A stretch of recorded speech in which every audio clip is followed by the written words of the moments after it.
am Zaya Cephas, a junior marketing major from San Diego, California, and I serve as South Carolina State University's Student Government Association President for the 2022-2023 academic school year. I am pleased and honored to stand here before you today to provide an introduction of a woman that needs no introduction. Vice President of the United States, Kamala Harris. The opportunity I have been afforded today is undoubtedly once in a lifetime. So my heart is humbled. Thank you for this opportunity, and my soul is just so glad. I could not be more thrilled to be standing on this stage with a fellow California native and a member of the first and the finest Black sorority, Alpha Kappa Alpha Sorority Incorporated. Kamala Harris is the first female, the first African and South Asian American to hold office. That is something that we can all be proud of. Some of you may remember when Vice President came to our campus as Candidate Harris, but now we are honored to see her serve in a well-deserved capacity. Back then, we showed her a little bit about what Bulldog tenacity looks like. But right now, I want you to all join me as we give her the full-blown experience. Everybody on your feet, come on, get on your feet. Let's go, and let's give her that Bulldog welcome. Come on, raise your voice.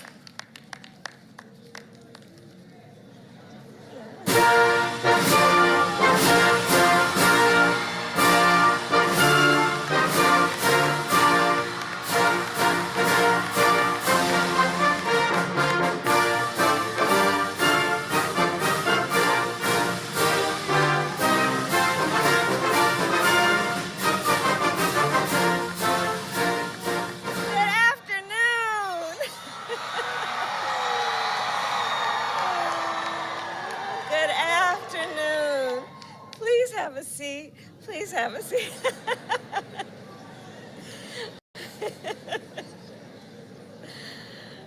Oh, it's so good to be back. Madam President, thank you for that introduction and for your leadership. Thank you.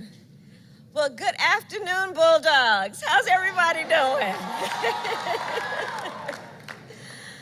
It is so good to be back in South Carolina. I really do love this state, and it is so good to be back at South Carolina State University. So before I begin my comments, let me thank the Marching 101, because y'all are doing your thing.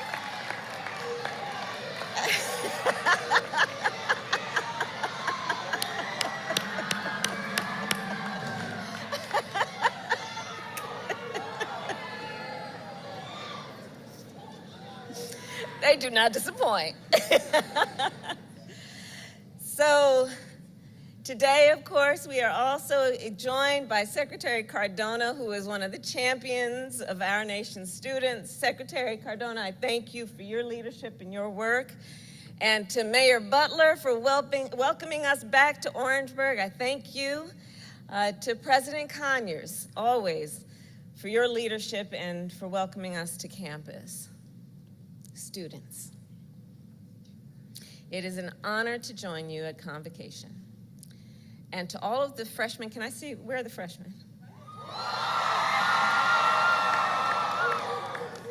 So to the freshmen here today, I will say to you specifically for a moment, this is the beginning of a great journey for you.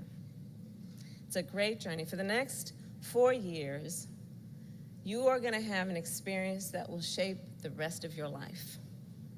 The lessons that you will learn here at SC State, both inside and outside the classroom, will guide you for years to come. And of course, during your time here, you'll face challenges. And through those challenges, you will learn that you are strong enough, resilient enough, and brave enough to overcome any obstacle.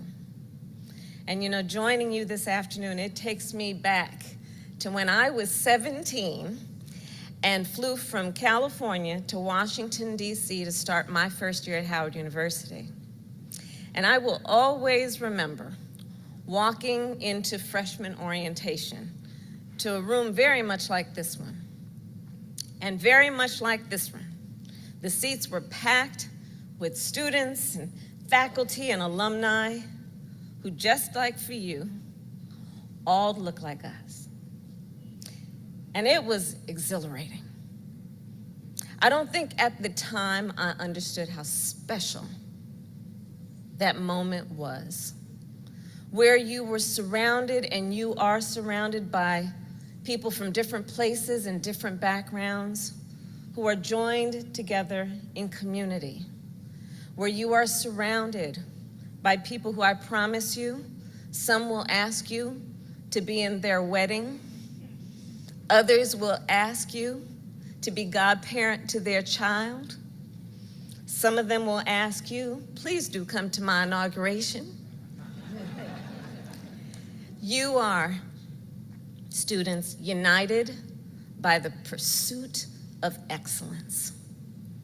And I remember back in that day, what I believe you must be feeling today, which is to feel the possibility of great opportunity, to feel the vigorous welcome that you are being given for you to lead.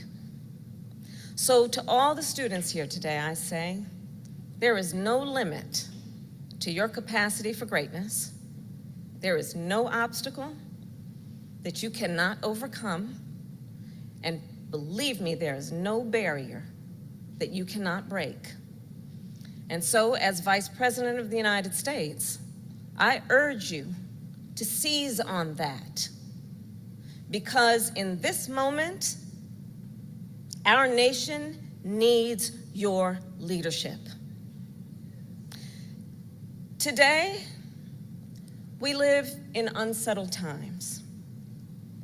The ideals that we thought were long established, such as overseas, what we're seeing, the sovereignty of democratic nations, we thought was long settled.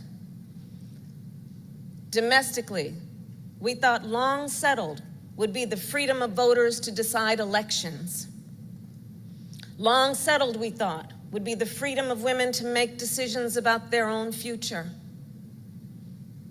We thought we could take for granted what constitutes the truth. But these ideals now hang in the balance.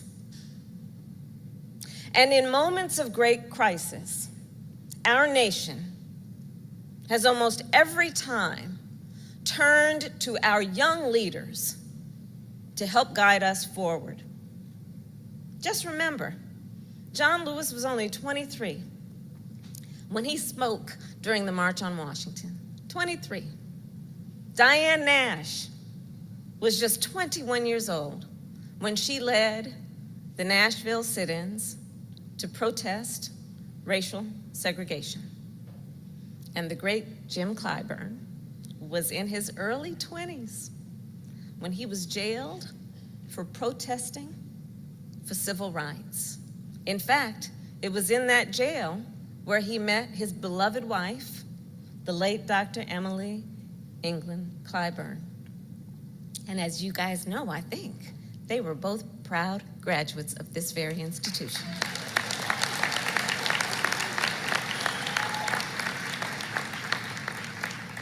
So that to say, students, we turn to you once again. Your nation turns to you. Because to move America forward, we need you.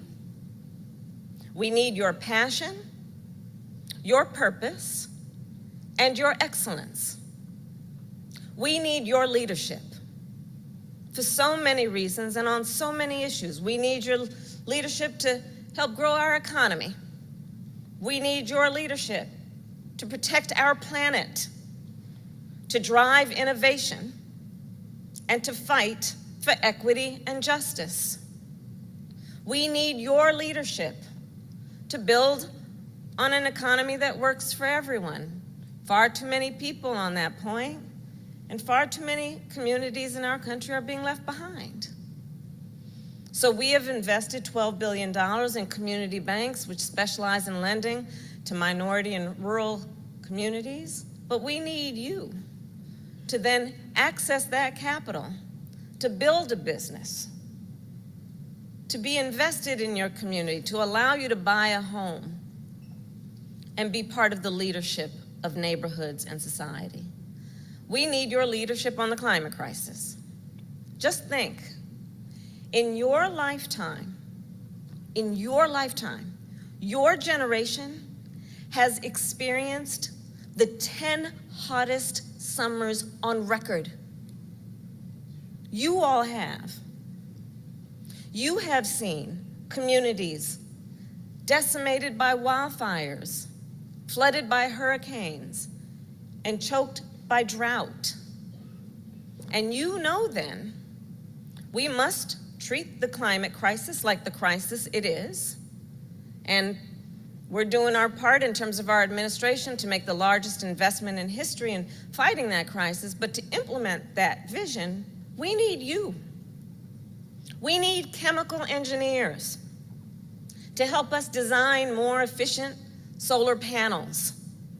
We need architects to help us build more sustainable homes and communities. We need climate scientists to help us model the impact of rising seas and warming temperatures. And we need you in those positions to also do the work of helping us to fight for environmental justice and equity. We need you. As Vice President, I am the chair of the National Space Council. So for generations, we say with pride, America has led the world in the exploration and use of space.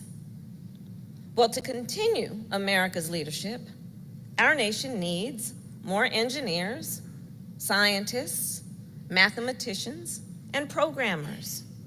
We also need more welders and machinists and electricians.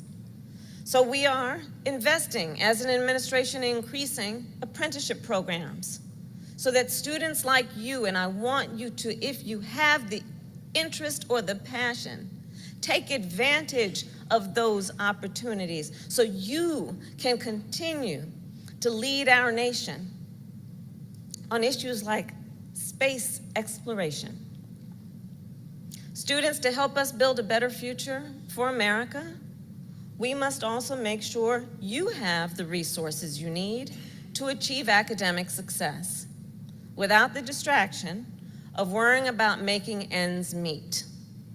So we have increased Pell Grants by $400 per student per year. It's the largest increase in more than a decade, and money that you can then use for food and textbooks and tuition and rent.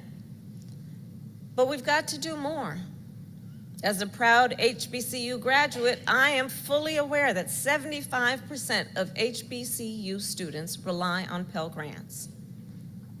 We need your advocacy to continue to push forward on very substantial issues like that, because it makes a difference and the details matter. Speaking of HBCUs, I am proud that we have invested nearly $6 billion in our HBCUs, knowing that they are the centers, that this is a center of academic excellence. This is where we train the next generation of leaders like those who serve on our federal courts. Places like this give us the vision and, dare I say, the ambition to know what's possible even when we've not seen it before. So in addition to knowing that we should have and we have now confirmed more women of color to the federal courts than ever before at this point in a presidency, it means that because of the inspiration of places like this, we knew we also needed to deal with that at the highest court in our land. And that happened. And her name is Justice Ketanji Brown Jackson.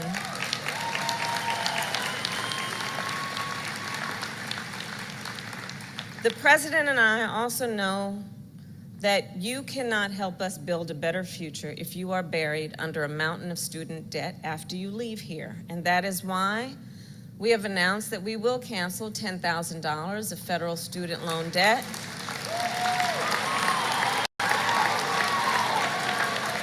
right. For all borrowers making less than $125,000 a year, and we will also cancel, and this is of particular relevance to HBCU students, $20,000 of debt for Pell Grant recipients.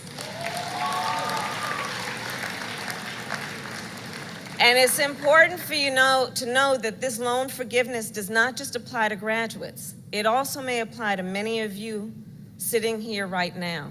So if you received, please take note of this, if you received a federal loan before July 1st of this year, you are eligible.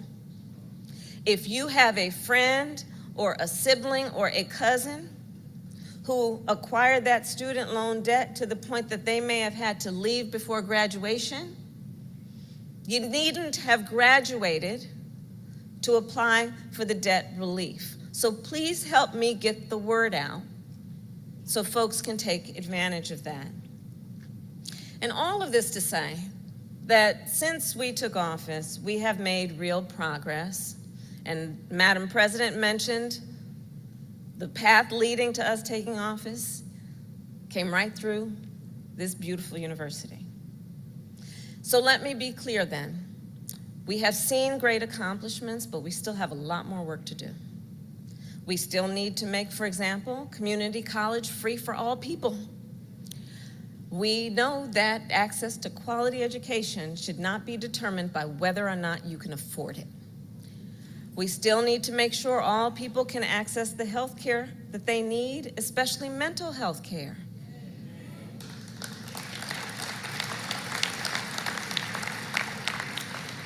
I was discussing with some students earlier.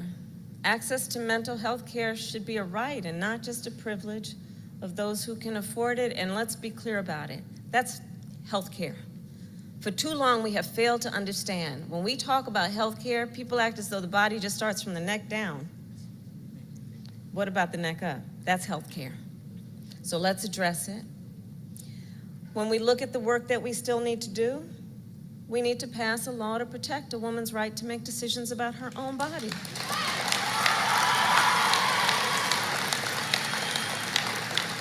Without government interference.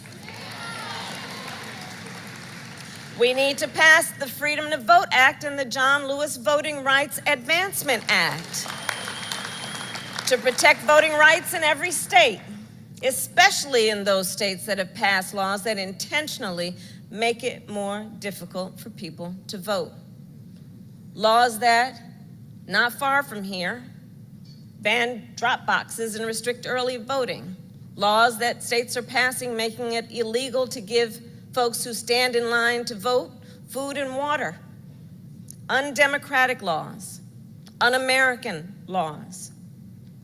And on that topic, I'll tell you, so as Vice President, I'm also the President of the United States Senate.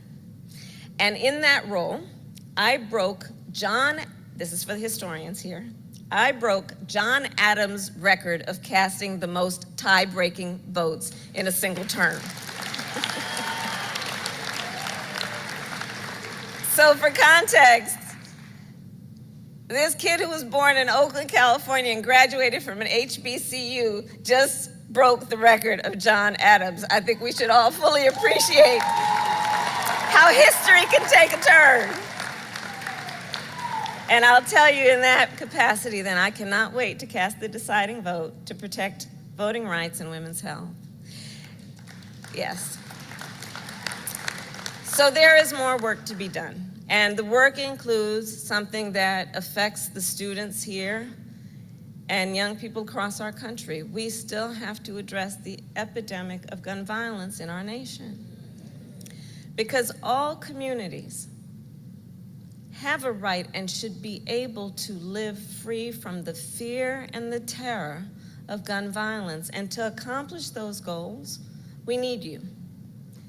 I have talked as Vice President directly with 100 world leaders, in person or by phone, presidents, prime ministers, chancellors, and kings. And they have asked me in those conversations, in this moment of great uncertainty, how will our nation, how will you as Americans respond Well, I think that is a question we all have to answer together. And that is a question undoubtedly and invariably you will answer. Today as students, tomorrow as graduates, and for the rest of your lives as Americans, you will help to determine our nation's future by excelling when required, by marching, by advocating, by organizing, and by leading, and by voting. In our democracy, your vote is one of your most powerful tools for driving change. So given that today is National Voter Registration Day, please make sure that you each are registered to vote. There's a website, vote.gov, because there is an important election happening in 49 days, and so much of what we discussed here is on the line. Your vote is your voice, and we need your voice. We need you to lead America forward. And President Biden and I will be with you every step of the way. May God bless you, and may God bless America. Thank you.